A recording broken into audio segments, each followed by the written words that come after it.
theme music. Welcome back to On Texas Football, and welcome back to the Winning Drive. I'm lifetime Longhorn Rod Davis. Pleased to be joined by fellow lifetime Longhorn, the young prodigy C.J. Vogel, and our own coach, former high school football coach at Vernon, Capel, Brownwood, Belton, Rotan. Also played college football at Abilene Christian, coached there as well, and was on the staff at the University of Texas for multiple head football coaches. And now you can catch his work at ShipleyRanches.com. It's our own coach, Bob Shipley. What's going on, Coach? Just out looking at ranches, man. Yeah, see, real ranch. I wore that Shipley Ranches hat actually out to dinner the other night. Somebody was like, "These Shipley?" And I was like, "Yeah, these Shipley, man. What are you talking about? Yeah, it ain't Shipley donuts, man." Yeah, that's right. It ain't donuts. These ain't no donuts. All right. Thanks to all you guys for joining us. Yeah, Coach said it's gonna get chilly out there. Cold wind up there at DFW. I believe there's going to be a cold front hit Austin around Sunday sometime too. So yeah, temperature's going to be dropping. Right now, it feels like it's like 90 something in Austin, like close to it. So yeah, it's 50 here north of Abilene. Oh, yes, it's flirting with 90 there. Yeah, I said they're in Luling, Jack. So, hey, it's different temperatures, of course, across the great state of Texas. However, the weather is wherever you are. We thank you guys for joining us. Burnt Orange Horn, glad you could join us. Glad all you guys could join us. We'll talk about a lot of different things. Of course, spring football always is the main topic of conversation because the Longhorns are practicing. So we'll talk about some spring football news, notes, and nuggets. Also, Pro Football Focus introduced a quarterback ranking. And it is quarterback ranking the top 10 quarterbacks in college football, regardless of classification or eligibility. And we'll tell you where they have Arch Manning ranked in that ranking. We'll get there. Also, Sark talking about Arch Manning. He did a great interview with Colt McCoy. Colt McCoy doing some really interesting things. They had a really good interview with Sark where he talked about NIL, talked about what to expect from Arch a little bit. So we'll get into that a little bit coming up on the show. There's also plenty of NFL draft discussion to talk about. I think Lance Zierlein dropped his latest mock draft earlier today. Still got to get into Daniel Jeremiah's top 50, his latest top 50 big board, which also came out earlier this week. So we'll dive into that too. So we got a ton of different things we'll get into, but of course, you guys drive the show, whatever direction you want to go. Super chats jump to the front of the line. You can interrupt the show at any time. Throw out your questions, comments. We'll try to address as many of them as we can. We'll try to keep this show about an hour because Coach is on the road. He's out there ranching. CJ's on the road. He's got things that he's doing. He's always grinding on the road, doing some great things for the site and for On Texas Football. So we'll keep it relatively short. So throw out as many questions, comments as you can, and we'll try to get to all of them. All right, gentlemen, let's start. I had a couple items I want to hit, but let's start with the Pro Football Focus ranking of the top 10 quarterbacks. And so be an easy segue into talking Texas football and spring football. They rank their top 10 QB prospects, regardless of classification or eligibility. And CJ, you want to guess who they got at number 1 in this top 10 quarterback rankings, regardless of classification or eligibility? Just top 10 QBs in college football, in their opinion. You toss it up like that, Rod. I have to imagine it's Mr. Arch Manning. Boom. You would be correct. Good sir. Arch Manning, numero uno on this list, number 1 on the list. And they talk about how last year he earned an 88 Pro Football Focus grade, 13th among FBS signal callers with at least 200 snaps. By the way, DJ Lagway's number 2 on this list. I'll go down the list with you. Yeah, DJ Lagway's number 2 on this list. They got Shadir Sanders number 3, so they even include this latest crop of quarterbacks coming out. They got Cam Ward at number 4. Dylan Raiola, they got at 5. Cade Klubnik, who we saw up close and personal. Oh, he can play. He's at number 6. They got Sam Levitt. Longhorn fans saw him as well, up close and personal. He's at number 7 on this list. Drew Allar is at number 8. Garrett Nussmeier is at number 9. And they have Nico. I'll just call him Nico because I always screw his name up. From Tennessee. He's at number 10 on the list. So, Coach, they got Arch Manning. They believe even if he was included in this draft class, all right? And if you include all the quarterbacks who are currently eligible playing college football and the ones who are eligible for this draft, they saying that Arch Manning is number 1. First of all, they ain't ranked Quinn at all on the list, so we'll get to that. What are your thoughts about Arch being number 1? Let me just ask you this, Coach. What happens if he is as good as advertised? Well, they'll retire his jersey, and he'll be in the Hall of Honor, and we'll be bragging about him for decades to come. But, Yeah. you know, normally this would really worry me. You know, you've got a guy who hasn't ever, you know, really been the starter, you know, the name starter going into a season.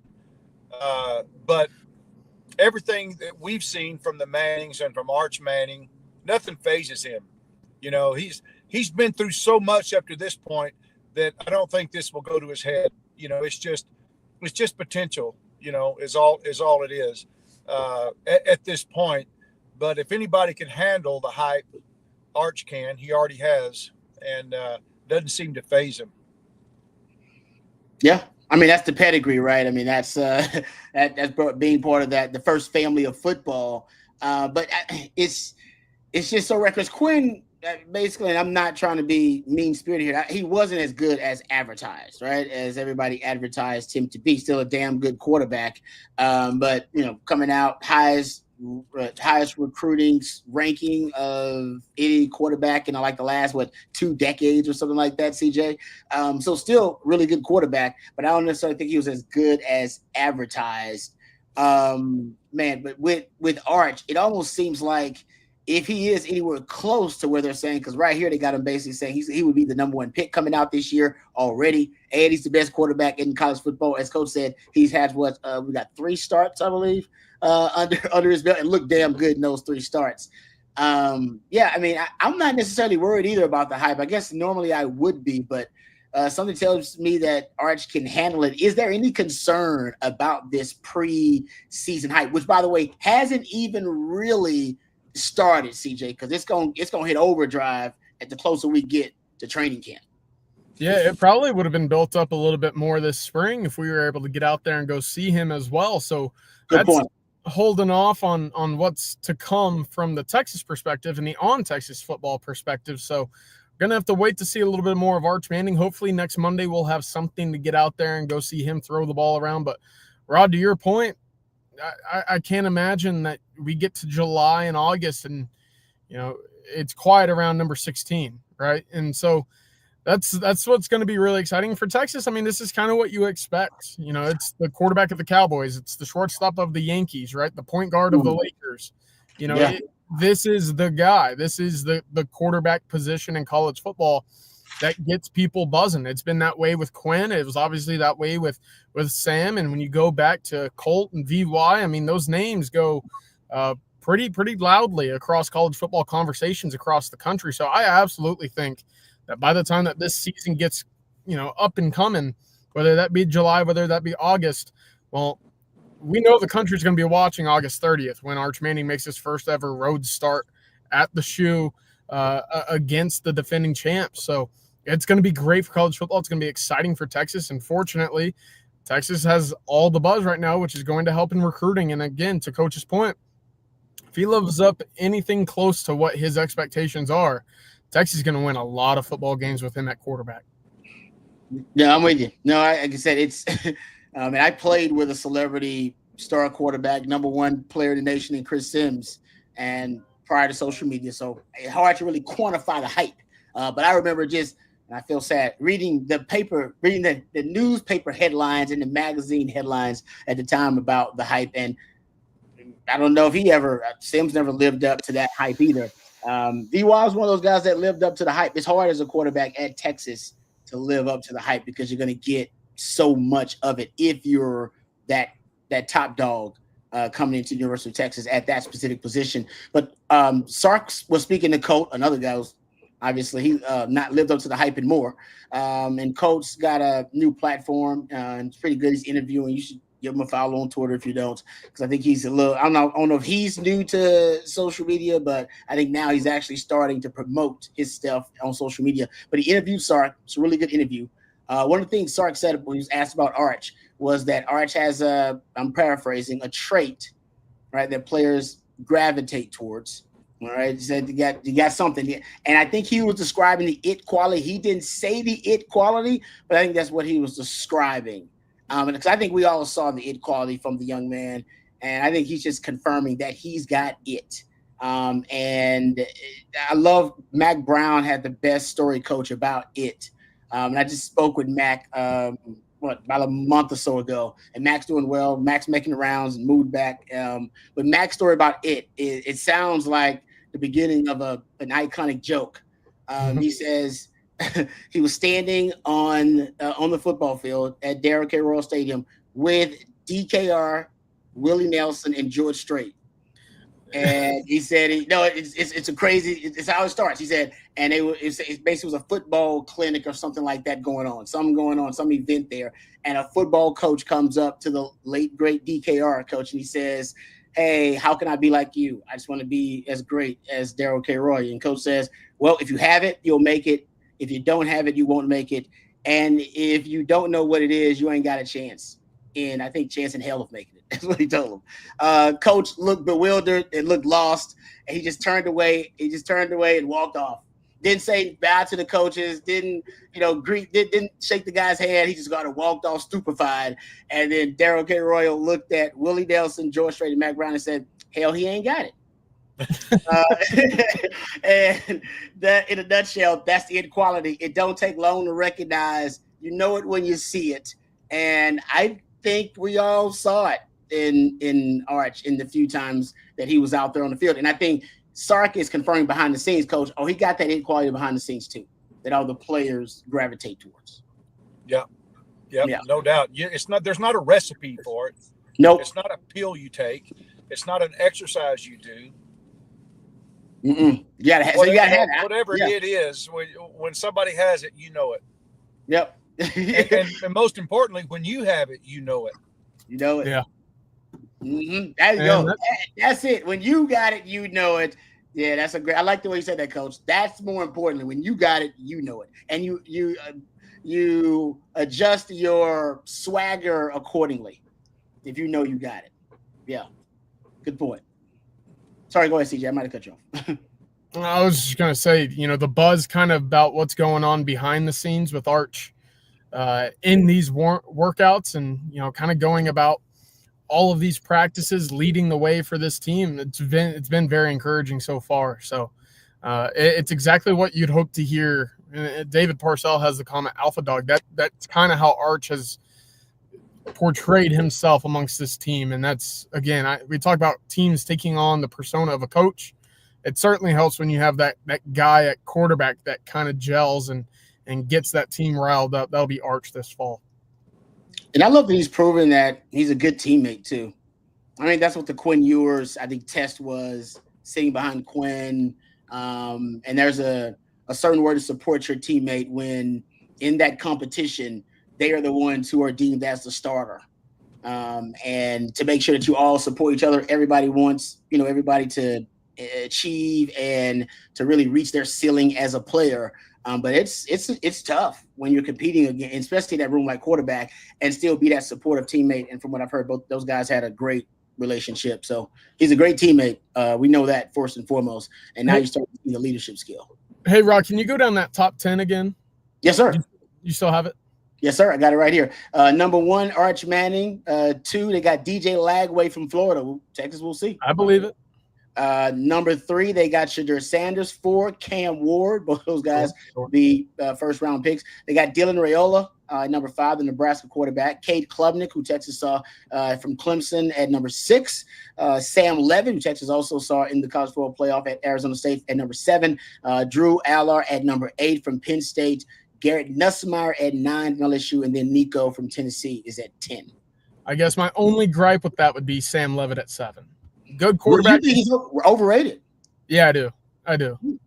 I want to see what he does without a Cam Scatterboot. He only had 3 games last year and 14 contests where he completed 20 or more passes. And I know he's a gamer. I know that he takes care of the football, but I don't think he was asked to do more than what most of those guys were asked to do. Now, again, he did a fine job, right? He had a great touchdown-interception ratio, but how much of that was because he had one of the better running backs in all of the college football in his backfield? And again, I think Cam Scatterboot had 600 yards receiving. So you start looking at it. Was he stretching the field?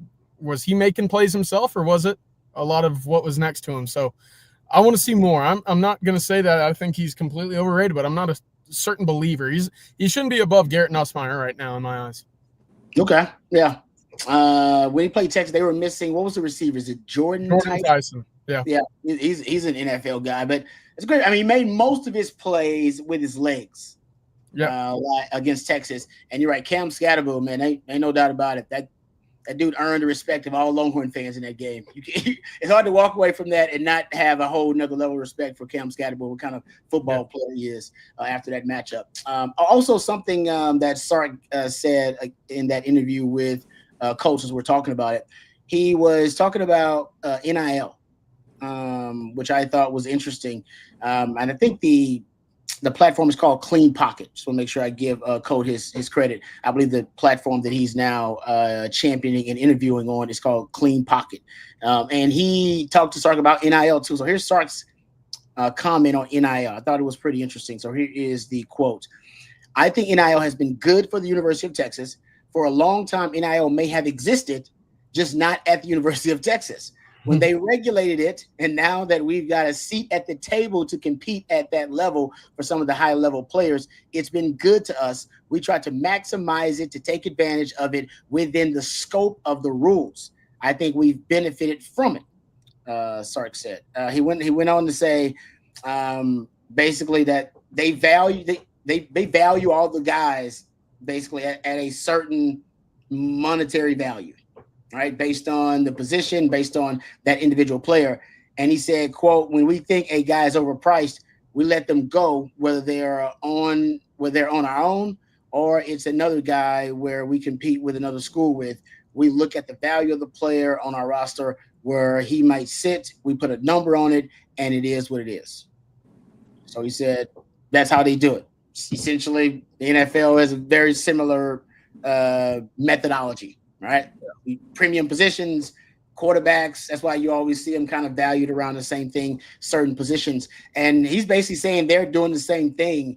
I love Coach that he kind of put out there that Texas wasn't that NIL has been happening for a while, just hasn't been happening necessarily at Texas.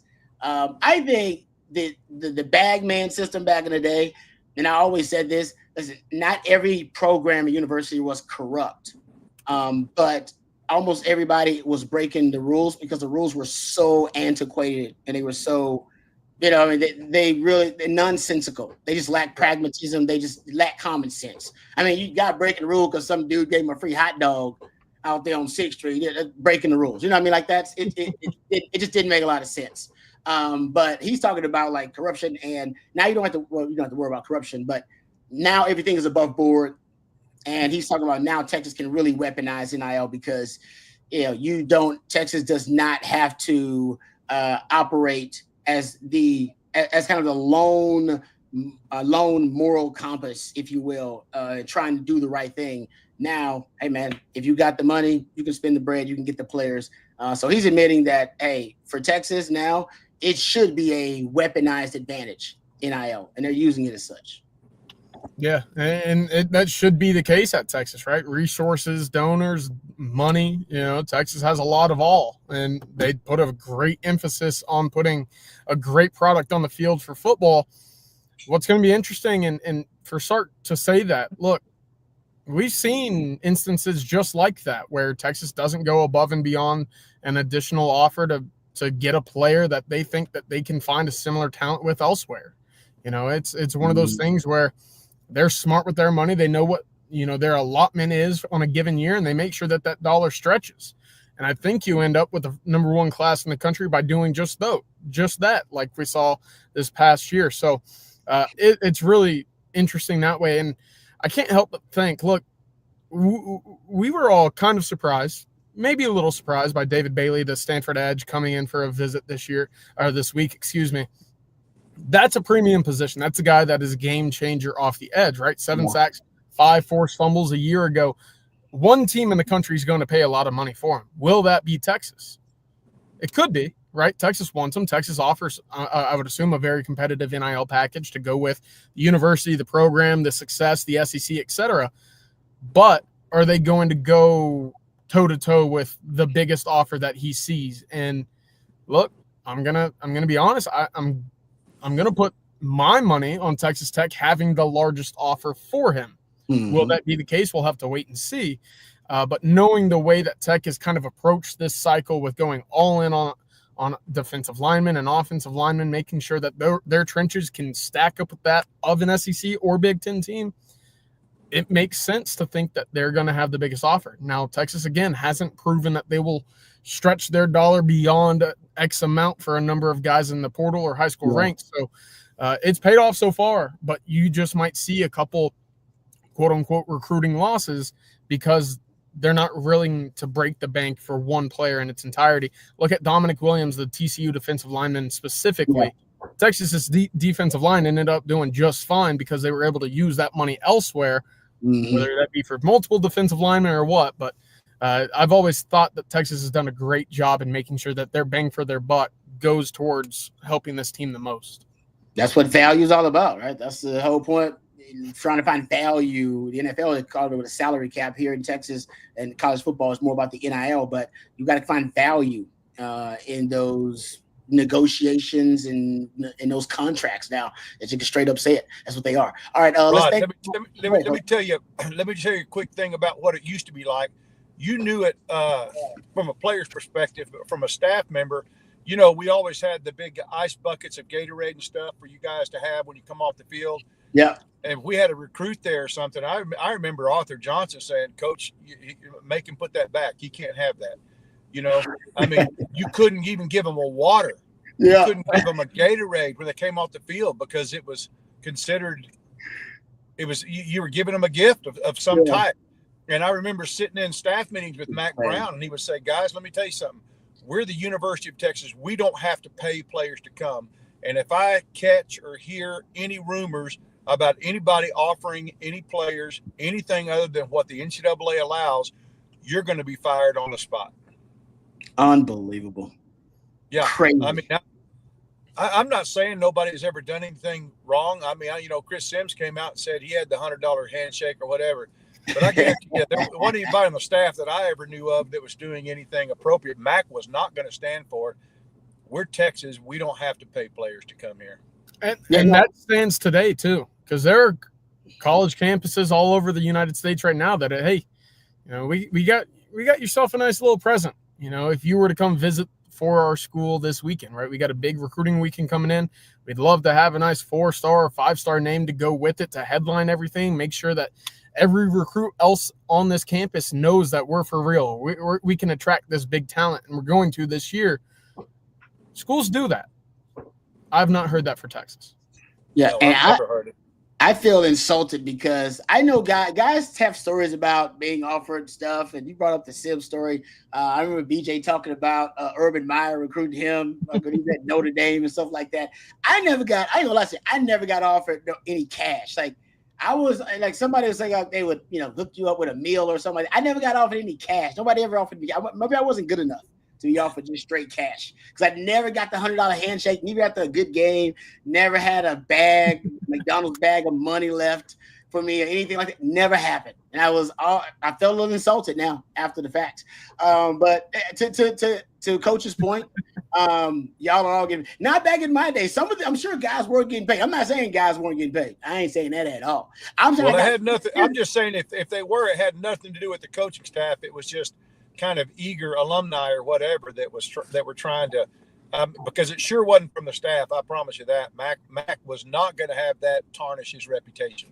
And I totally agree, Coach. And that's why I said not every program was corrupt, because Texas was not corrupt because it wasn't within the program. But you're right. There are outside influences. There are boosters, donors. There are fans who love their Longhorns. And an example of that is when I got, and this is I think this is within the rules, so it wasn't illegal, but I'm just point out you get hooked up. When I did actually commit to Texas, my senior year in high school, I got a job. I had worked in jobs like the service. I worked at like Princess Hamburgers and some different places while my senior year. And then when I committed to Texas, I got a great job. It was right near the ship channel. And dude, all I did was shred papers, Coach. I had to be making like $20,000 $25 an hour. It was crazy. All I did was it was probably this company. I ain't gonna mention the name because they probably gonna get in trouble for it. But I would just sit in a room and shred papers. That's all my job was. I could take a nap in that room. Nobody ever bothered me. They would let me sit in that room for like 5 straight hours, and then I would just walk out and I'd say bye to the people. That's as close as I got to my hookup. Hey, you work at a burger joint? I worked at Prince Hamburger. In Houston for a while, yeah. And I love it. Welcome to Good Burger, home of the Good Burger. Can I take your water? No, I did. I did everything in there, man. I made shakes. I waited tables. It was, and they were actually. I want to say they might have been like Aggies actually. When I get back and look at it, my picture was up there for a while. I don't even know if the burger place even exists. But my point is, that's as close as I got to a hookup. That was my hookup, and I knew I was like, this ain't right. But I'm gonna take it. I'm gonna take the hookup. Rod, during the Third and Longhorn during South by Southwest, Colt McCoy shared that story, and Cisco Diaz has that comment in the chat now. He said, "Look, I would go to places my entire meal would be comped, but I would make sure that I would always have a few $5 bills or a few $10 bills in my pocket and leave it on the table to say, hey, you see that cash? I paid for that. You know, I did pay for this. Now, I don't know how much the entire meal would have cost normally, but that was Colt's way of saying, look, I didn't break any rules. That's what charged me. I tell you, Jordan and Colt had a thing going with their registration that was expired on their license, on their license plates. You know, how you used to have to put the tags on your license plates. They didn't give you new plates; they give you tags on it. And like, I think Jordan said Colt had the record. He had been pulled over like 12 times and never got a ticket. And Jordan, I was with Jordan one time when he got pulled over, and it was like his 9th time, and he didn't get a ticket. And it was like 4 years expired. You know, those guys would never get a ticket for their license plate registration being expired. I'm like, this is like 2013. I'm like, Jordan, man, your plate says 2009. How many times have you been stopped? And he said, oh, me and Colt kind of got a thing going. See who can get stopped the most without getting a ticket. That is good. And you can say there are benefits, but yeah, like I said, ain't nobody necessarily getting cash, but there are benefits. That is a great story. That's fantastic right there. Yeah, you shouldn't, man. Come on, man. That's Colt McCoy. Colt McCoy, George Shipley. There's a certain amount of honor and respect that you got to show them dudes. Oh, and you know them. They were being like Mr. Howdy Doody to the officer. Oh, I'm sorry, sir. I'm sorry, officer. I'll get that taken care of right away, sir. You know, I mean, let me get that autograph while I'm at the officer. Let me get that. What's your son's name? Oh, yeah, there you go. Boom, hook that up. Oh, that is fantastic. All right, let me before we move on, let's thank one of our sponsors. Let's thank our friends over at My Athlete 360, folks. Opportunity, innovation, and focus. They all meet at My Athlete 360. The future of youth sports is here, and early adopters are already winning. For coaches and trainers, My Athlete 360 is your gateway to growth for yourself and the organizations you represent. Showcase your expertise and connect directly with families actively seeking your skills, all without expensive marketing costs. For parents, we bring trusted athletic opportunities right to your fingertips with customizable filters for age, sport type, budget that will match with your child and match them with the perfect coach or trainer. Now, whether you're a coach trying to build a thriving business, a volunteer coach looking to bring new kids into your youth organization, or a parent seeking quality training, My Athlete 360 makes the connection simple and secure. Don't miss out on the platform that's revolutionizing youth sports development. Download My Athlete 360 today. Your competitive advantage awaits, and we appreciate. You can scan actually that QR code right there on your screen as well. Thank you very much to My Athlete 360 for being a sponsor of the Winning Drive. All right, yeah, people are talking about we're talking about benefits and stuff.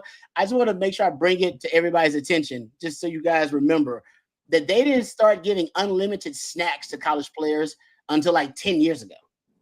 Like, remember, before that, it was you had 3 meals you could eat, and that's about it. That's it. You had your breakfast, you had your lunch, and you had your dinner. That's all that the scholarship, all right, required to give you. And those, I would say those windows to eat, coach, like 2 hours or something like that. And if you ain't get, man, you better get everything you can in them 2 hours.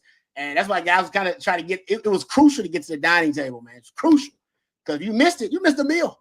And you had to pay for your own meal after that. Now, guys don't give a damn because they got NIL and they got, they get unlimited snacks and stuff like that anyway. We used to go just straight up. This is what we used to do. Number one is this is a Rod B special. I taught it to the young bucks. I went and bought Tupperware at Walmart. And I would steal food from the dining house. And I may not steal, but I would just bring it and I'd put it in Tupperware. You'd have a big meal. Backpack, and I would take it up to the room. And all the track girls, they all knew that Rob B had that dining room. And whatever you had in the dining hall, I had it up in my room that night. We had chicken fried steak. Rob B had extra chicken fried steak up there. And you'd be surprised how many track girls came to kick it at Jester with your boy just because I had some dining hall food. That's how hungry people was back then, Coach. They was just that hungry. And I remember in Moncrief, one day they made a mistake. They used to have the supply room and they had everything in there. Snacks, chips, like candy, Snickers, Gatorade, everything. And they left it open one night. I ain't gonna tell y'all what happened. I would just say it got around Jester that they had left the supply room open. And I think, I don't know who was in charge of. They was very disappointed the next day. The little Just a Minute fridge, man. Hey, it saved us. I had a Foreman grill up there. I had a microwave. We got it done. We figured out a way. I'm assuming this was before the Jester Wendy's, the Jindies got put in, Rod? Oh, yeah, it's before all that. I think they still, it's before all. No, actually, they may have had a Wendy's there, but you still have to pay. I ain't paying. I ain't got no money. We didn't have now they got dining cards where they just swipe at any place that's on campus. We ain't had that. We had none of that. You had to eat. We was eating tacos, the 2 for 99 cents at Jack in the Box. Man, we go to like 20 of them joints. Bring them back to Justin. Everybody eat. Yeah. Now it built character. You built character. That's all it was. That's all it was. No, it did. No, it did big. It made you street smart. That's what it made you. Street smart guys like Babers could survive. I had to figure out a way to hustle it up, man. All right, that's enough talking about being broke in college. Kids ain't got to worry about that no more. They doing good. All right, mission accomplished. All right, let's get back to it. Let's get some questions. I know you guys throw out a lot of them. I apologize. We've been ranting here. Let's get to David. David has a question first up with a super chat. Thank you very much, David. We appreciate the super chat. Says, how confident is the OTF team in the ability of the backup QBs headed into the next season? We saw the backup running backs forced onto the field last season, so we know it could quickly happen. Thank you very much, David. Yeah, I mean, to David's point, guys, how many? It's easier if you go back to 1999, my first year. Hell, maybe go back to 1998, Mac's first year if you want to. And how often a quarterback has started every game. Started and finished every game in a season. I think you may have maybe 7, 8 seasons maybe in there. I know, man, CB always counts these, but it's probably like 7 seasons total from like 1999 to now where you've had a quarterback start and finish every game. And it could be because of injury, it could be because of, competition, could be because of lackluster play, whatever it is. So chances are, whoever that backup is, I'm knocking on wood. Boom, look at CD. Boom. It's my man right there. Look at that. They've had to use or needed multiple quarterbacks each of those years, guys. Look at that. Chances are they're going to need to use multiple QBs this year. I don't even want to jinx it, but. So. That makes sense. Backup QB. Who do we honestly right now? Trey Owens is that guy, and there is a competition, I'm assuming, even for the backup spot. But do you guys have faith in Trey Owens that he has to make a start or two that he be up to the task? I actually am a Trey Owens fan. I'm not gonna lie. Me too. I'm a big fan. Yeah, I have faith in Trey Owens. He's a baller, man. I mean, you talk about having it. And having it mentally at the quarterback spot, that's Trey Owens, right? And it might be as much as anybody on this team, I'll say that, right? That's a kid that's very confident in his play. That's a guy who's always had a chip on his shoulder, not going to a powerhouse Houston high school and still finding ways to carry teams deep into the playoff run. I don't know when or if Cy Fair's ever beat Katie before in the playoffs, but he made it look easy, right? So a guy that's able to do that, step into this system in year 2, He had a great spring last year as a freshman. He's doing it again so far through 5 practices as a sophomore. I think Texas would be in really, really sturdy, consistent hands if Trey Owens were to take over. And again, look, the big thing that we talk about for Arch is, can he get up to speed with Jamie French, a Dalen McCutcheon, a Michael Terry, a Khalil Lockett? Yeah, perhaps, hopefully, right? Will it be immediately? We'll see. But if it's not Arch Manning throwing them those passes, all of those passes are going right now to a Trey Owens as well. So he's targeting these guys, and those guys are eventually going to be the guys who take the field for you in the fall as well. So I have a lot of confidence in Trey Owens should he be asked to start a game or multiple games for Texas this fall. Yeah. And yeah, because Coach, you don't think because I'll admit, because I was talking to some folks at Pro Day, and they really were complimentary of KJ Lacey and talking about his game, and they think that he's going to surprise a lot of folks because I think they were kind of describing the it quality, that he looks the part. They may look a little small when you see him, but that when he's actually playing quarterback, where you're talking about the footwork, when you're talking about the release, the mechanics, that he does look the part. But you're not going to trust a young. Let's say it is a close competition between those two.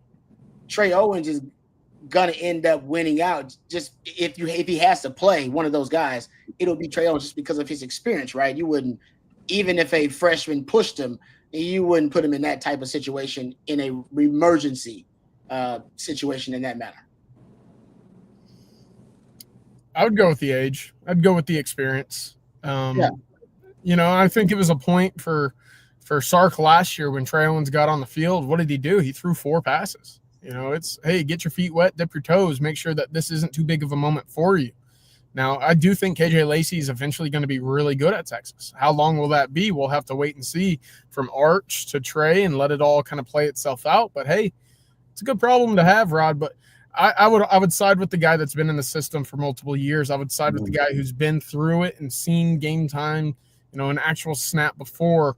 Again, it wasn't a lot of snaps. He did hand the ball off a lot, but it's different to have done it. That's why I think getting Arch Manning those snaps at Kyle Field last year was so important. Because, look, you're going to have to go to the Swamp. You're going to have to go to Athens. You're going to have to start this upcoming year at the Horseshoe. So that's a great sign for Sark. I know that they probably would have liked to have used him a little bit more in those situations. Point being, he did it. He knows what it's like. He knows how to control his emotions, calm down the offensive line, communicate with that group. So, hey, I'm all for it.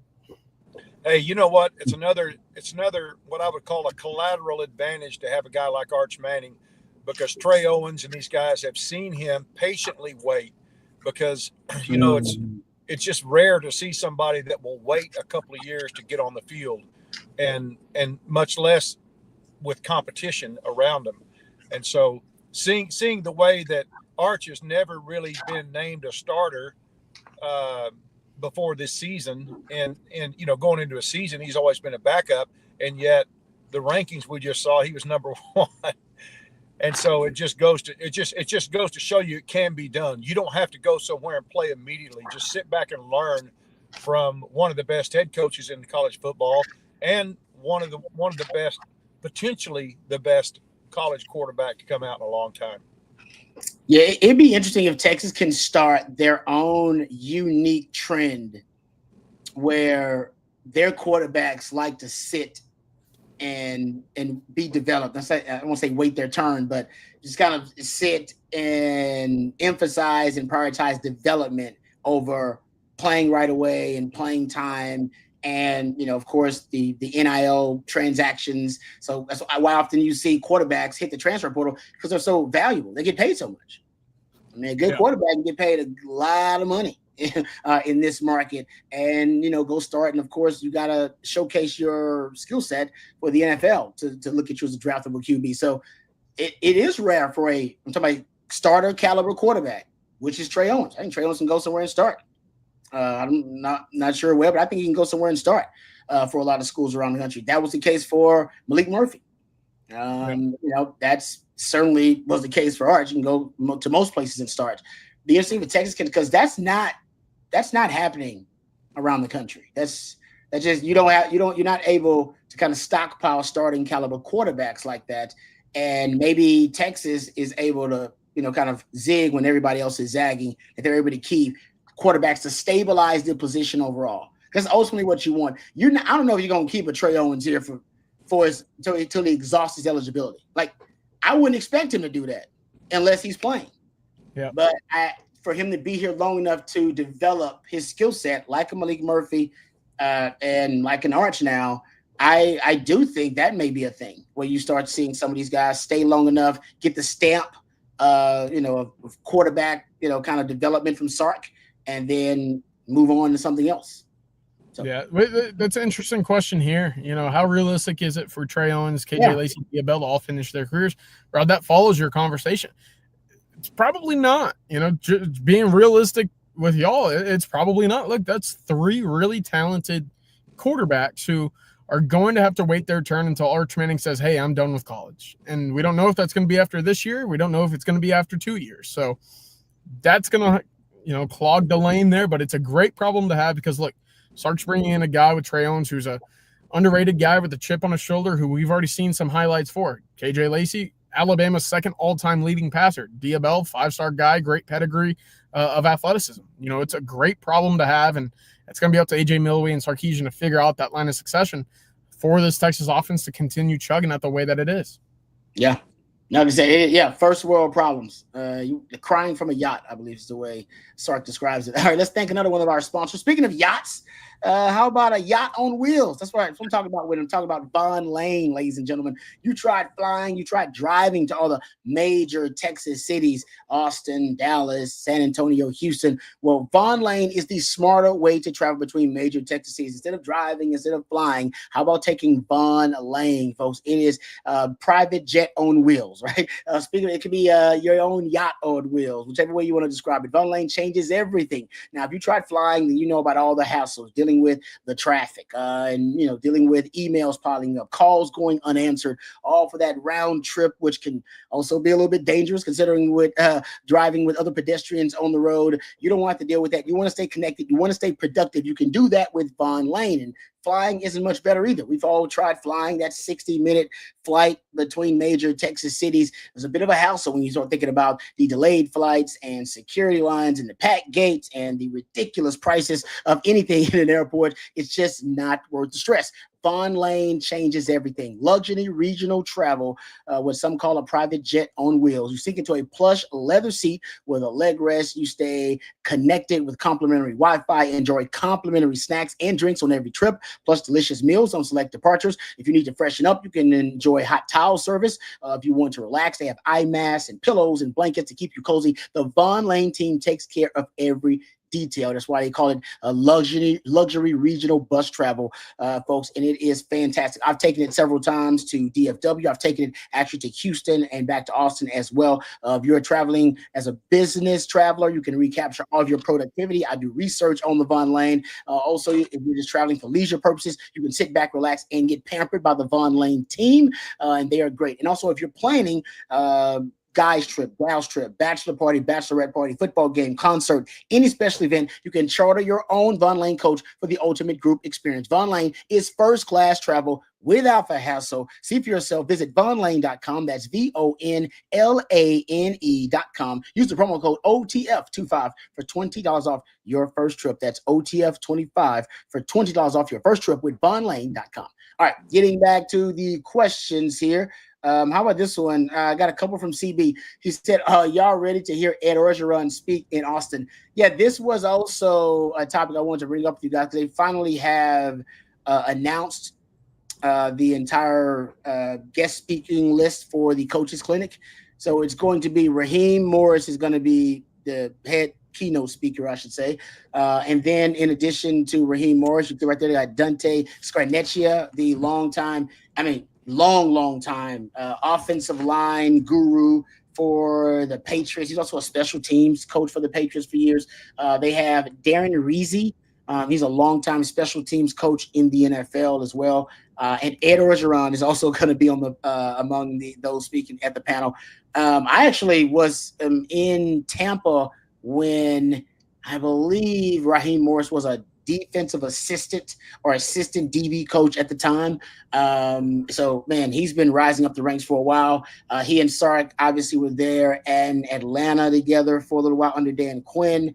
And I believe, if I'm not mistaken, CJ, that I think also maybe Reezy, Darren Reezy, he was also maybe with Kyle Flood, I think, at Rutgers for a while. So there are connections with this group. Coach, do you know Ed Orgeron at all? You know a lot. Well, I'm a kid that moved away from the house last night, and then I got her to stay in Highland. It's called Cajun, Coach. It's called Cajun. That's pretty good. No, I've never met him, but you got to love the guy. Oh, man. I mean, he's like, save me my money, I'll leave.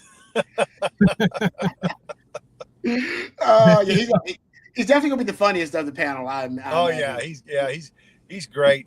We actually played against each other in college. I was at Abilene Christian. He was at Northwest Indiana. Yeah. Wow. You remember you don't remember they had a dude named Mark Duper.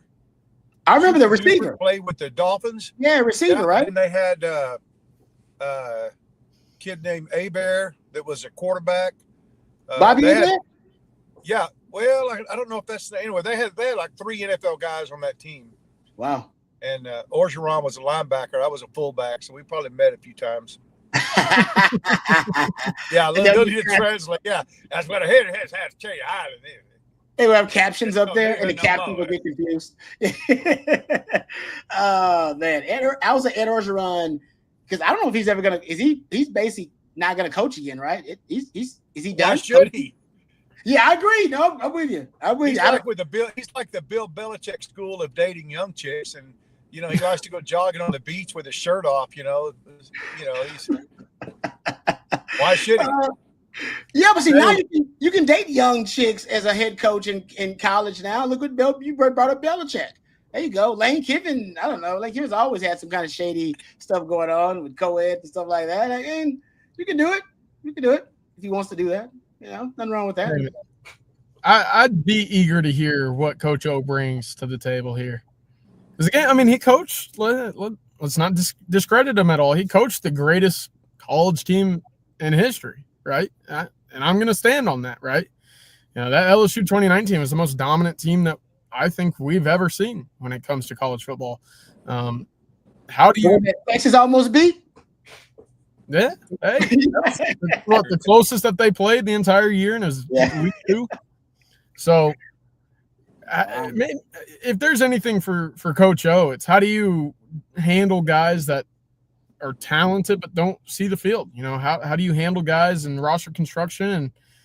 And look, it's going to be interesting. I'm not sure what else for Coach O. I know he's big in linebacker guy. I think he at one point was also considered or at least rumored to be a guy that Texas might look at to fill a defensive coaching spot as well.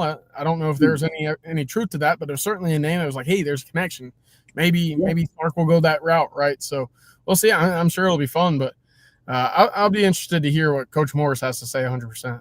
Yeah. Because I think Coach Morris has an interesting background. I like his background because he was a defensive guy like his entire career, like 15 years, rising up in the coaching ranking for like 99 to 2015. Got as far as being, assistant head coach and DB coach in Atlanta with Dan Quinn, and then all of a sudden becomes an offensive, like a wide receiver coach and a pass game coordinator for like 2 or 3 years, and then goes back to defense.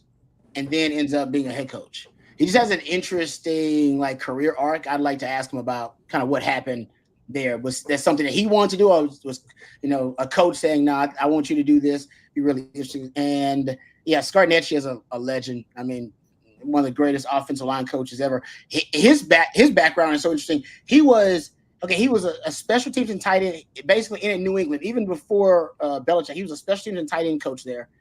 And then was a defensive assistant for like 91 to 92. And then went back to being like a special teams tight end coach. He coached O-line there too. I mean, he just coached damn near anything. I mean, just put them all over the place. I'm really into my coaches that move around a lot in terms of what they end up coaching. He's a ball coach. Exactly right. He's a ball. You're like, what the hell? He coaching special team, tight ends, O-line. Run and hit. Right? So Go hit. Yeah, that's amazing. But like Coach told us, when you said you started coaching O-line, Coach, you were like, oh man, I realized how much I didn't know about football. And like I just admire, like you said, how much these guys end up knowing about football because they end up coaching so many different places. But your point about LSU though, CJ, I'll just say this: go look at the contracts some dudes are signing in the league now. All them LSU dudes. Yeah. Man, between Burrow and Jamar Chase and Stingley got him one too, and Justin Jefferson. Man, Rod, that team was so good. Did he recruit all those guys? That's a great question. Did he inherit some of them, or did he recruit them? That's a great. He inherited a good group. That's a good question.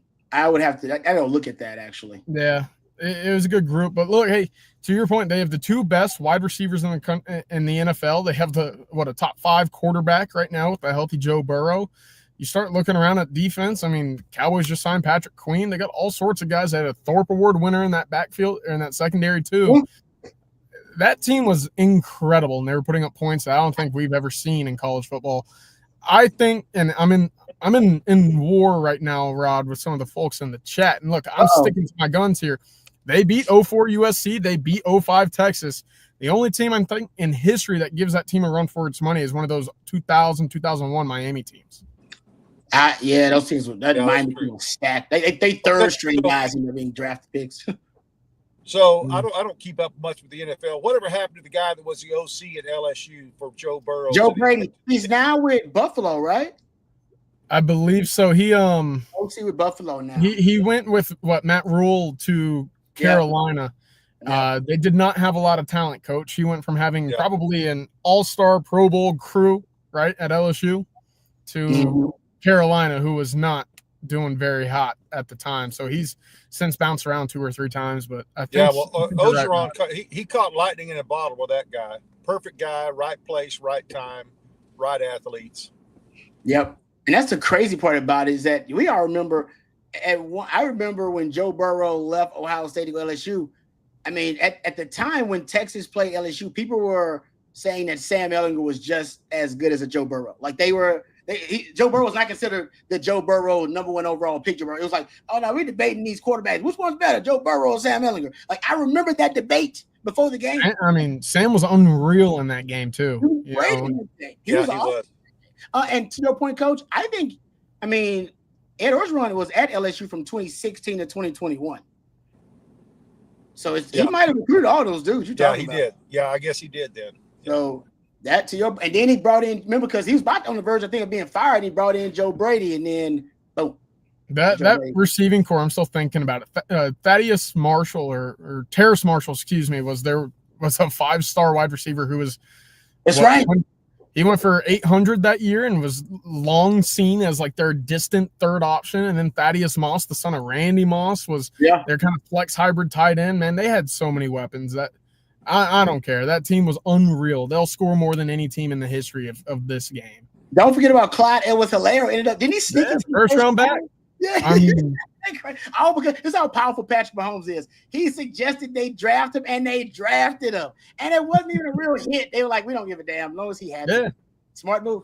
Smart move. Let's thank our friends over at Flat Creek Estate Winery. I know we're getting close to the end of our live stream here. That's right, folks. Flat Creek Estate Winery, just minutes from downtown Austin, and they've won award after award for their vintage wine. Super Texan is one of my favorites. My wife loves the Super Texan. My mother-in-law, her mom loves the Super Texan. We actually got a chance to enjoy it during the holidays, made our holidays that much better. They actually have a display of at your local Specs. They have a display of that Super Texan. And also there is a Flat Creek display at our local Central Market here in Austin. So the good word is getting out about their fantastic wines. Of course, Flat Creek not only produces some of the best premium wines on the market, but also is a gorgeous venue with barbecues and wine tastings every single weekend. Perfect for a day date with your significant other or a weekend getaway with your significant other. And I can assure you that no matter what special event or special occasion you may be celebrating, our friends at Flat Creek Estate Winery, they can accommodate you. We actually had a member of the Owen Texas football family get engaged out there at Flat Creek Estate Winery. And congratulations in order, but it was fantastic. I got a chance to tour the facilities as well. They are top notch, great people out there with great service, and the wines are fantastic as well. So thank you very much to Flat Creek Estate Winery for sponsoring the winning drive. That's flatcreekestate.com. All right, let's get a couple of questions here. How about someone says, dang it, Rod. Christopher says, dang it, Rod, run out to the car so we can have a mobile winning drive. Yeah, I screwed that one up. I should have did that early on. I apologize, Christopher. That's a great damn idea. How about this one? Salty Q. Who was the last player that had a similar hype to Arch that actually lived up to it? We haven't seen anything like it. We haven't seen hype this big for anybody. Quinn had a lot of hype. It wasn't like this. And of course, it's not a Manning. So I don't know if we've trying to think of who the most recent guys were, Rotted. Trevor Lawrence had a lot of hype. Andrew Luck had a lot of hype. They did. But then you see Kyler Murray, but then he took a long time to get to that hype level because he had to sit and transfer and wait. There are a lot of guys who had hype, right? Those top quarterbacks in the country. I don't think there's anybody quite like what we've seen and will see with Arch building up to his first start. The Kyler Murray one was nice, but that was kind of local because we all knew him as a high school legend, here in Texas. And but that was it. Yeah, but I just don't know if we've had anything like it's a Manning, so it's the first family of football. We just haven't had anything like it. But that's a good question, though. It's hard to live up to that kind of hype. The LeBron thing, it's a great point, CB. He has LeBron type hype. LeBron has lived up to the hype. I know people out there are very, mixed reviews on LeBron. But I will say that he has lived up to the hype because the hype was he was going to be in the conversation to be the greatest player of all time. Coming out of high school, I literally remember that because I think he gets drafted the same year Rod B got drafted. That's how old I am. And you remember this guy's watching? It was like, oh, he might be the greatest player of all time. It's like, yeah, he's not going to be the greatest player of all time. And we're having the MJ LeBron debate. Like everybody has that debate. Tebow was ridiculous hype too. Yeah, to me that reminds me of the Kyler hype because it was more regional. You had to be like from that. It was South regional. Yeah, Kyler. I remember the Kyler hype. It was real. The Kyler hype was real. But I think it was more of a regional thing. The Manning hype, I think, is going to go national, where it's already there. But good question there, Saul TQ. Appreciate that. CB wants to know from UCJ thoughts on Tremont Mark coming back and what surgery did he have today? Saw he posted a picture of a hospital bed on his Instagram. Don't like that. Yeah, no, I think it's huge for Texas that he's coming back. I'm not exactly sure what his injury was or surgery was for. I've been on the road a little bit today. But no, look, you look at the primary ball handler for the back half of the season for the Texas Longhorns, and really when they started to play more consistent offense, more free offense towards the back end, I think a lot of that is because of Tremont Mark's ability to dish the ball, to play in that back end of the Texas offense. Again, it wasn't pretty, and Texas still went to ISO ball pretty often and back end of games, but he's a great ball handler. He's still kind of growing in my eyes as a creator with the ball, a playmaker. But if this is a guy who shares ball handling duties for Sean Miller next year, I think you got a really solid start to what could be a solid, decent team. And again, this is a guy that can go get you a bucket, and you can never have too many of those. All right. Thank you, CB, for the question. How about this one from RW? Did McCutcheon already pass Aaron Butler? If so, Butler is hitting the portal in a few weeks. Because I've heard a lot about McCutcheon getting reps, but I've heard a lot of young receivers getting reps because of the injuries now in that room. Has he surpassed Aaron Butler, CJ? It's a good question. Look, I've heard more about Daniel McCutcheon than I will say I've heard about Aaron Butler so far.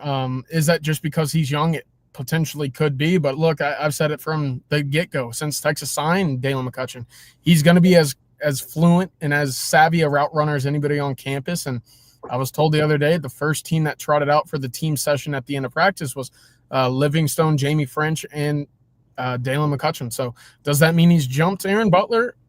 Could be. I've also heard that Andre Kojo and Brandon Baker have split teams at the right, or split reps at right tackle. So it's part of that growing process, getting guys new looks early in spring. We'll see. There's 10 more practices remaining, and it's a great time for Aaron Butler to kind of step up and make some noise to fend off some of these young cats.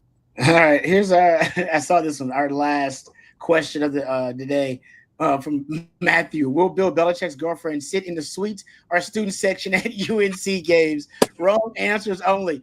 Listen, I can tell you right now, Belichick's gonna tell her she sit in the suite. You ain't gonna be around all that young, young hormones and testosterone out there. No way, he ain't gonna allow that. What do you say, Coach? There ain't no way he gonna let her down there with them dudes. No way. No. Yeah. I just hope it doesn't wind up being, kind of a Mahomes' wife and all that hype and the social media. In the Chiefs, the press box at the Chiefs game, and you got the you got all the celebrities up there wanting to hang out. Come on, just she needs to put some clothes on first before she goes. Jay, I think he likes her scantily clad because every time they take pictures together, she's always scantily clad. But he ain't letting her down and hang out with the frat bros all game long. No way. No, there's no way. Do they serve alcohol at North Carolina games? I don't even know. I don't know. I know they do in the suite though. They probably do in the suite. All right, let's thank our last sponsor of the evening, our friends over at South Point Dodge. Before we move on, Texas football fans, you can score an easy extra point this season when you get to the point with our friends over at South Point Dodge. South Point Dodge has over 600 vehicles in stock right now, including the all-new 2025 Jeep Wrangler, ladies and gentlemen. Get the real deal today and drive away in the Jeep Wrangler, a vehicle built for adventure. Score big today at South Point Dodge. Austin's automotive everything. That's southpointdodge.com. You can go see them for yourself and see their fantastic inventory for yourself off I-35 in South Austin, or you can go online and make it easy for yourself and go to southpointdodge.com. You can see their inventory there as well. But get on over to South Point Dodge, whether you want a new car, you want a used car, maybe looking for a trade-in, you will get the best deal with our friends over at South Point Dodge, Austin's automotive everything. And don't forget that new 2025 Jeep Wrangler. They get the real deal today, folks, and drive away in the Jeep Wrangler, a vehicle built for adventure with our friends over at South Point Dodge. All right, thank you very much to Matthew behind the scenes, because Matthew is the real MVP. Thank you to all you guys out there for the questions and the comments. Thank you for the super chats as well. If we missed any of the questions, we apologize for that. Please direct them to the guys at Coffee and Football tomorrow morning, or tomorrow for our live stream about 1:15. You can direct them to myself and Jerry and Bobby Burton for the Friday live stream. Thanks very much to CJ. Coach, thank you for the levity and the wisdom as always. And for Matthew and for CJ and for Coach, I'm lifetime Longhorn Rod Babers. Until next time, hook 'em horns.